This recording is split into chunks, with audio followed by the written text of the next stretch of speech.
bahwa ijazah Pak Jokowi benar-benar palsu seiring dengan waktu, ya, apakah jaksa ini tidak akan menyesal 7 turunan kalau itu terjadi? Menurut Pak Rocky bagaimana berdasarkan buku tadi? Untung saya kuliah pertama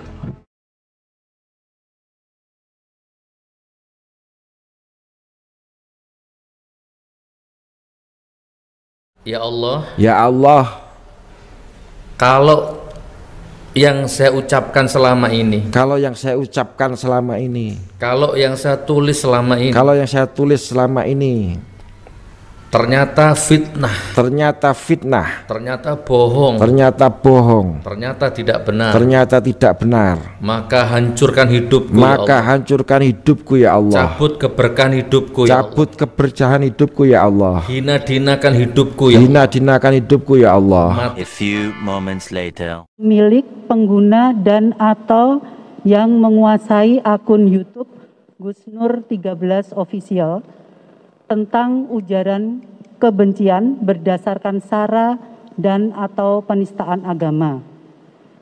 Kemudian dasarnya adalah laporan polisi nomor LP garing B garing 0568 garing 9 Romawi garing 2022 Baris Krim Polri tanggal 29 September 2022. Adapun sebagai tersangka, yang pertama adalah SNR dan yang kedua adalah BTM.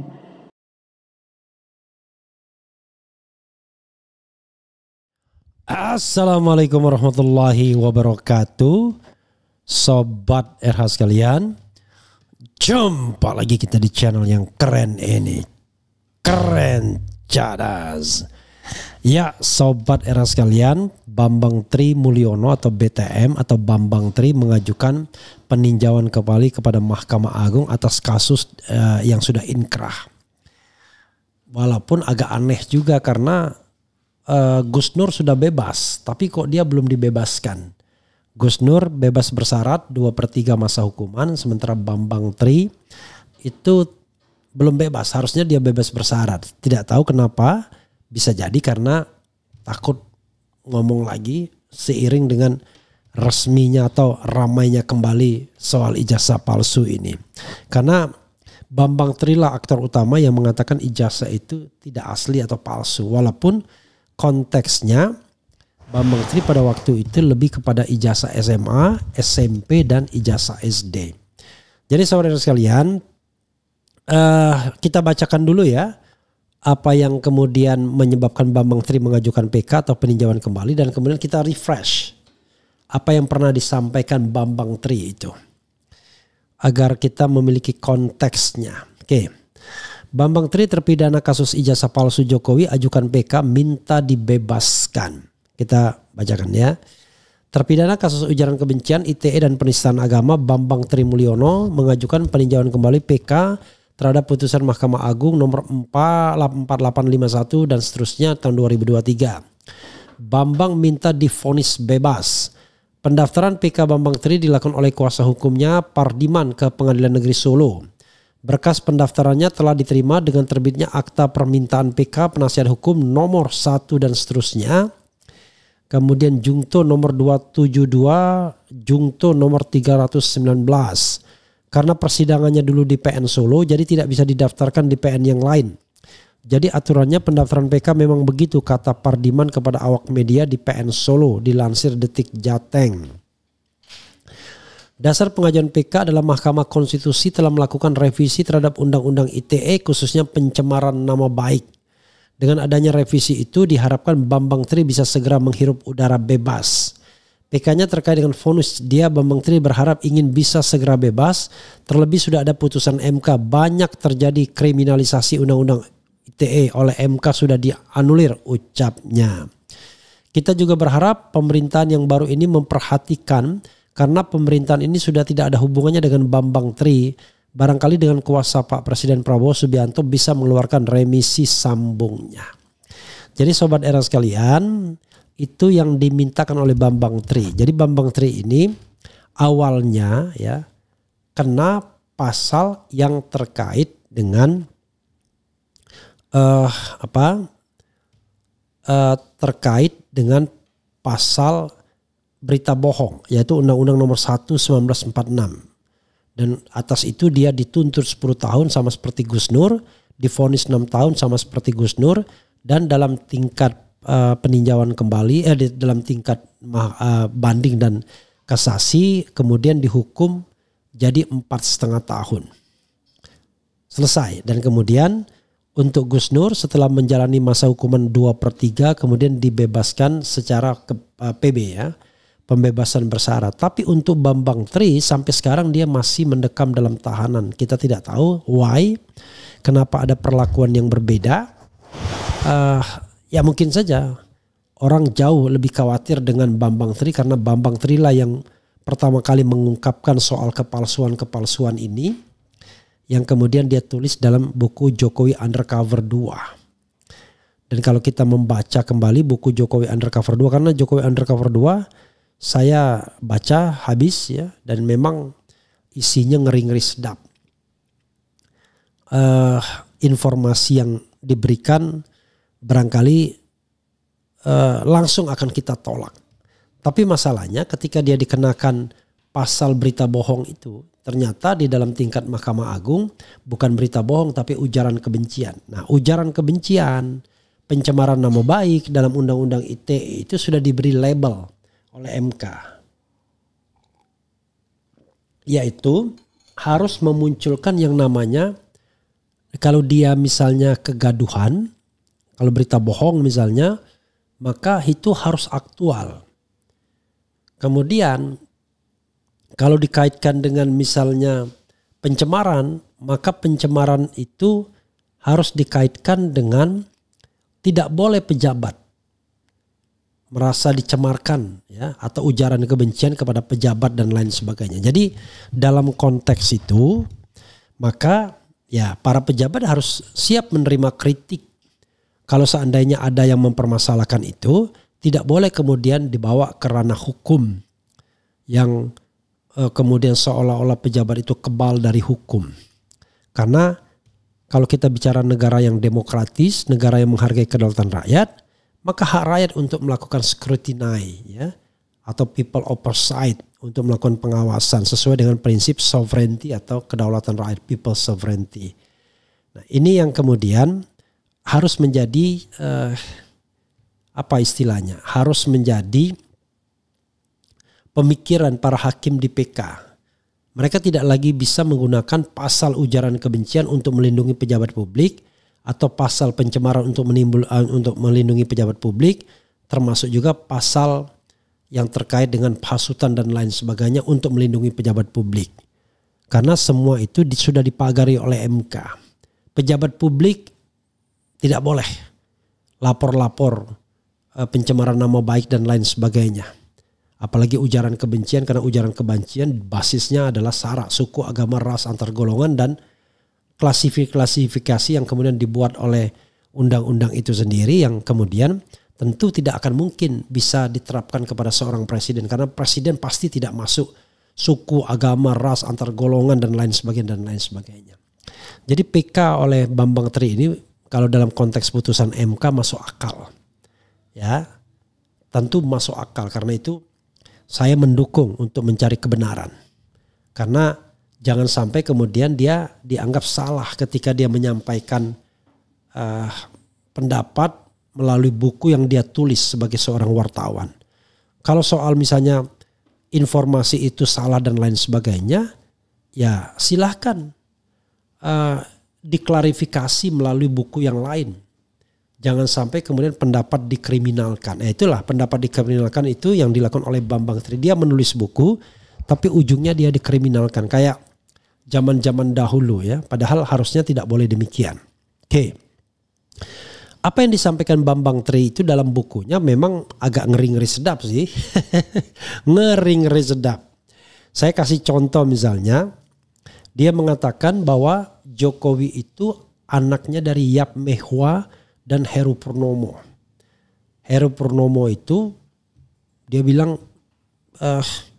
ya intinya adalah dikaitkannya dilabelkan dengan PKI. Yap Mehua bahkan dikatakan sebagai istri DN Aidit. Jadi yang mengandung seseorang yang kemudian dia membawa anak kecil yang usianya ya kira-kira kelahiran 61 lah. Usia 5 tahun 6 tahun ketika pasca G30 SPKI di mana mantan-mantan atau ex-PKI itu disarankan oleh TNI agar mereka beragama. Kemudian Yap Mehua datang ke seorang pastor di Semarang dan membawa anak kecil dan dalam kondisi mengandung. Jadi ngeri-ngeri sedap benar tuh apa yang disampaikan oleh Bambang Tri itu. Jadi selain bukunya saya juga sempat interview Bambang Tri ya. Dia juga mengatakan bahwa yang namanya Jokowi itu tidak lulus SMA. Bagaimana lulus SMA katanya? 2 kali kelas 1 nggak naik 2 kali katanya. Sehingga dia tidak mungkin ada ijazah SMA. Kalau tidak ada ijazah SMA, katanya tidak mungkin bisa kuliah. Nah ini juga menarik jadinya. Karena ijazah SMA yang dipakai adalah ijazah SMA orang lain, maka disesuaikan dengan SMP dan SD-nya juga. Jadi ada kontroversi di situ. Jadi ngeri-ngeri sedap betul apa yang disampaikan oleh Bambang Tri ini ya. Terutama yang Ibu Jokowi yang kita kenal kan sejauh ini Sujatmi kan. Sujatmi Notomi Harjo. Dan bapaknya pun Notomi Harjo namanya. Tetapi kata Bambang Tri bukan. Ibunya itu namanya Yap Mehua. Yang konon katanya meninggal di Singapura. Tahun sekitar 2018 apa. Konon katanya ya. Nah kemudian ayahnya Heru Purnomo yang entah kemana sekarang ini. Begitu sobat RH sekalian ya. Yang kita harus pahami bahwa itu kemudian dianggap sebagai fitnah. Tetapi masalahnya adalah versi tandingannya nggak ada. Terutama yang terkait dengan ijazah palsu itu. Karena Jakarta Undercover itu kan judulnya adalah lelaki yang tidak memiliki ijazah. Ya. Apa judulnya itu? Ini Jakarta Undercover, ini Jakarta Undercover 1 ya. Jadi ada Jakarta Undercover 2. Jakarta Jokowi Undercover, kok saya selalu bilang Jakarta Undercover itu beda lagi ya. Jadi saudara sekalian,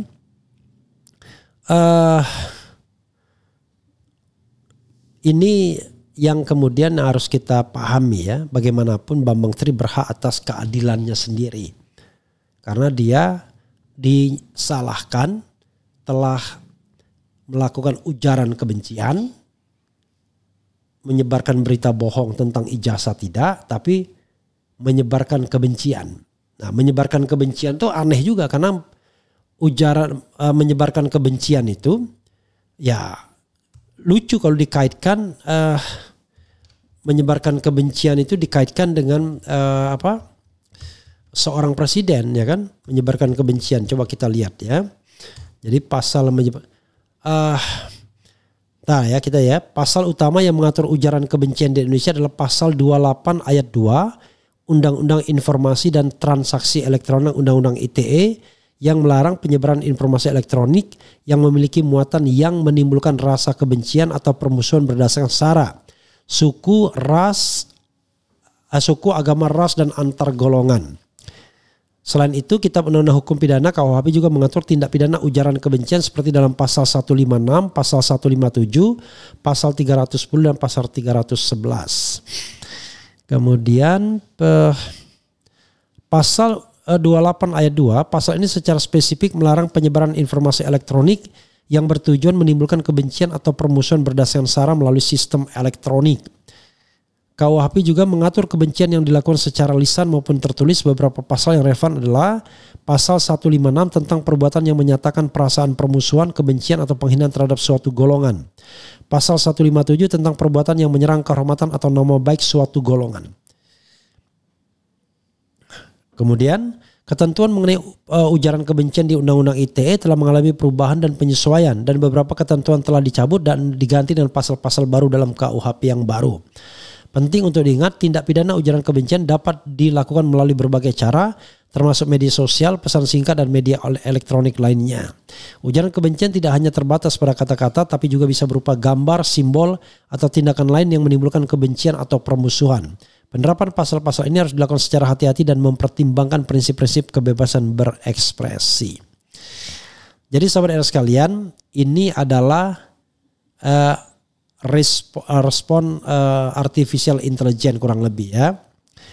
Dan sekarang pasal ujaran kebencian itu menurut pasal 28 ayat 2 Undang-Undang T 2024 itu agak berubah. Lebih banyak pengecualiannya ya.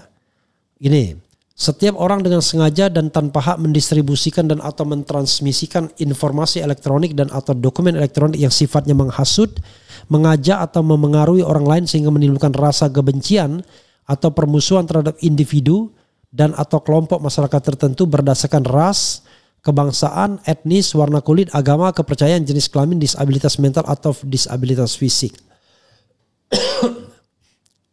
Nah, sanksi pidananya adalah 6 tahun dan atau paling banyak denda 1 miliar rupiah.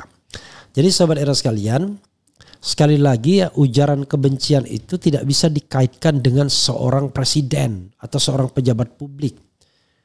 Harus sebuah suku, agama, ras, golongan, kelompok, ya, disabilitas dan lain sebagainya. Jadi jauh lebih terperinci. Karena itu nggak bisa presiden kemudian dilabeli ujaran kebencian yang berbasis suku, agama, ras atau golongan. Karena presiden itu belongs to the republic, tidak belongs to a certain group in society. Ya, apalagi hanya dipandang sebagai serangan terhadap individual. Ini yang kemudian yang aneh. Bambang Tri dihukum berdasarkan undang-undang menyebarkan berita bohong kemudian tertolak. Tiba-tiba di tingkat banding dan kasasi direvisi menjadi ujaran kebencian. Itu aneh. Kalau dianggap pencemaran nama baik itu tidak masuk karena itu perubahan berita bohong ya. Itu tidak masuk karena sudah menggunakan undang-undang yang lama, Undang-Undang 1 1946. Tetapi kalau masuk pencemaran nama baik tidak. Jadi ujaran kebencian dia kenanya. Oke. Itu ya, mudah-mudahan apa yang disampaikan Bambang Tri ini mendapatkan tanggapan dan mudah-mudahan ada independensi hakim untuk membersihkan nama Bambang Tri yang sebenarnya apa yang dikatakan dia ya untuk kondisi saat ini tidak salah-salah amat. Ya, saya katakan tidak salah-salah amat karena belum ada sebuah putusan pengadilan yang solid bahwa Bambang Tri bersalah atau tidak bersalah dan kemudian kasus ijazahnya kemudian memang betul-betul palsu atau tidak palsu. Begitu ya saudara sekalian. Tetapi apa yang disampaikan Bambang Tri terlepas dari ijazah Jokowi palsu atau tidak palsu. Apa yang disampaikan Bambang Tri ini adalah bentuk kritik yang tidak boleh dikriminalisasi seharusnya. Kalau kita angkat lagi tidak hanya level undang-undang tapi level konstitusi. Yaitu people's sovereignty, azas kedaulatan rakyat. Dan dalam azas kedaulatan rakyat itu adalah masyarakat berhak ya mengumpulkan, mengolah dan menyebarkan informasi. Jadi Bambang Tri bisa saja karena dia melakukan kegiatan tersebut, mengumpulkan, mengolah dan menyebarkan informasi under the Constitution pasal 28F dibolehkan harusnya. Nah, pasalnya adalah kadang-kadang hakim itu kurang memperhatikan konstitusi, dia hanya berkutat di undang-undang. Itu pun undang-undang yang sudah usang. Yaitu Undang-Undang nomor 1 1946. Bayangkan konstitusi itu sendiri itu baru dibuat perubahannya itu tahun 2000. Yang lebih relevan, yang lebih tinggi. Tapi tidak dipertimbangkan. Memang kelihatannya penegak hukum harus belajar konstitusi ya. Jangan belajar KUHP saja. Karena konstitusi itu yang harus dihormati at the first place ya dalam kesempatan pertama. Ya, itu saja saudara sekalian, mudah-mudahan ini bermanfaat dan sepertinya kita harus mendengarkan lagi berita bohong ini. Wassalamualaikum warahmatullahi wabarakatuh. Keren, cadas. Cia.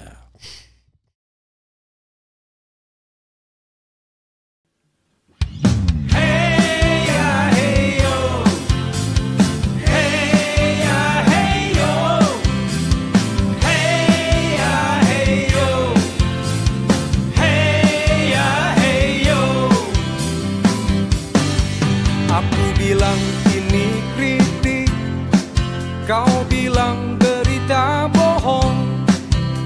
bilang ini kritik, ujaran kebencian kau tuduhkan. Aku bilang ini kritik, kau katakan penghinaan. Semua serba salah, aku harus bagaimana?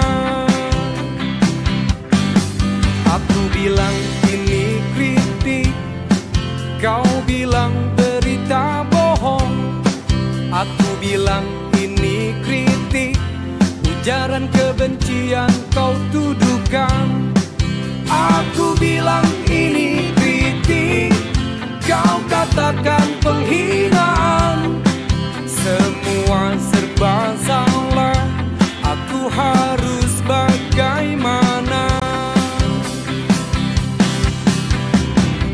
Negeri ini dimerdekakan, bukan untuk memenjarakan.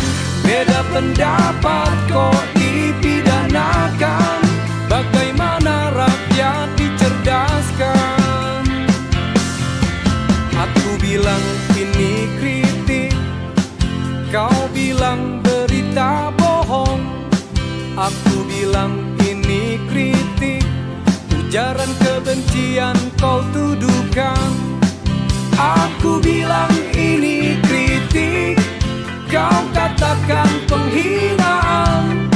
Semua serba salah, aku harus bagaimana? Hey ya hey yo, hey ya hey yo, hey ya hey yo, hey ya hey yo. Negeri ini dimerdekakan, bukan untuk memenjarakan. Beda pendapat kok dipidanakan, bagaimana rakyat dicerdaskan? Aku bilang ini kritik, kau bilang berita bohong. Aku bilang ini kritik, ujaran kebencian kau tuduhkan. Aku bilang ini kritik, kau katakan penghinaan. Semua serba salah, aku harus bagaimana? Semua serba salah, aku harus bagaimana? Semua serba salah, aku harus bagaimana?